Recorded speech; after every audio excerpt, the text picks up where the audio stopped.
Maintenant, projetons-nous sur ce qui nous attend potentiellement si le Real Madrid finit premier de ce groupe-là. Vous l'avez certainement su, on a déjà un tableau final qui est sorti, qui commence bien sûr à se remplir et on voit déjà que le Paris Saint-Germain affrontera l'Inter Miami de Messi. Ça, j'ai l'impression que ce match-là fera bien sûr des étincelles. On le suivra certainement de très près ce match-là parce que je pense que ça va être extrêmement intéressant. Et la surprise finalement, eh bien, c'est que le Bayern Munich, justement, on pensait qu'ils finiraient premier de leur poule. Finalement, ils se sont inclinés face à Benfica et c'est un Bayern Munich qui n'a pu faire mieux justement qu'une deuxième place.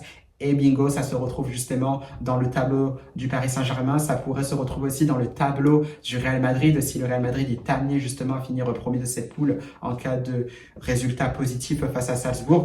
Et justement, on pourrait rencontrer l'une de ces deux équipes en demi-finale de cette Coupe du Monde des clubs parce que je pense que le quart de finale ça pourrait être aussi entre le Paris Saint-Germain et le Bayern Munich. Après, on n'est jamais à l'abri de potentielles surprises. Personne ne pourrait dire à 100% pour ma part que le Paris Saint-Germain pourrait éliminer l'Inter Miami. Ça, la réponse, c'est les joueurs qui l'ont. On ne le saura que sur le terrain. Et bien sûr, pareil aussi du côté du Bayern Munich, on n'est pas à l'abri d'une surprise. Donc vraiment, attention de ce côté-là. Et comme on le disait, parce que ça ne s'arrête pas là pour le Real Madrid, parce que si les Madrilènes finissent à la première place, effectivement, eh bien ce serait soit la Juventus de Turin, soit Manchester City. Et d'ailleurs, ces deux équipes-là, la Juve et City, s'affrontent justement ce vendredi à 21h.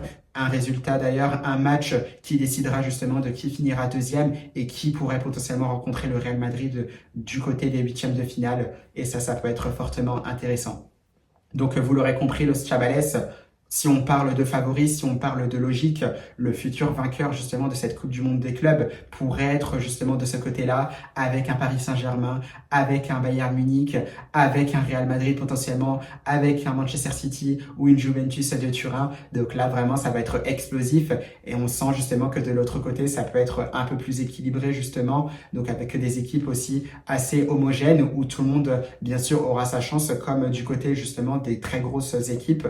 Donc bien sûr, on verra ce qu'il se passera de ce côté-là. Mais en tout cas, c'est vrai que ça promet pour le Real Madrid, bien sûr, une belle fin de compétition avec des matchs qui pourraient être aussi explosifs parce qu'on le rappelle, c'est aussi à élimination directe. Maintenant, on prend aussi le facteur fatigue pour les joueurs. On sait qu'ils sont fatigués. On l'avait vu notamment avec les joueurs du Paris Saint-Germain pour qui ça peut être difficile, mais ils peuvent quand même gagner justement cette Coupe du Monde des clubs. Pour moi, tout le monde a sa chance, bien évidemment. Donc, on verra ce qu'il se passera pour le Real Madrid.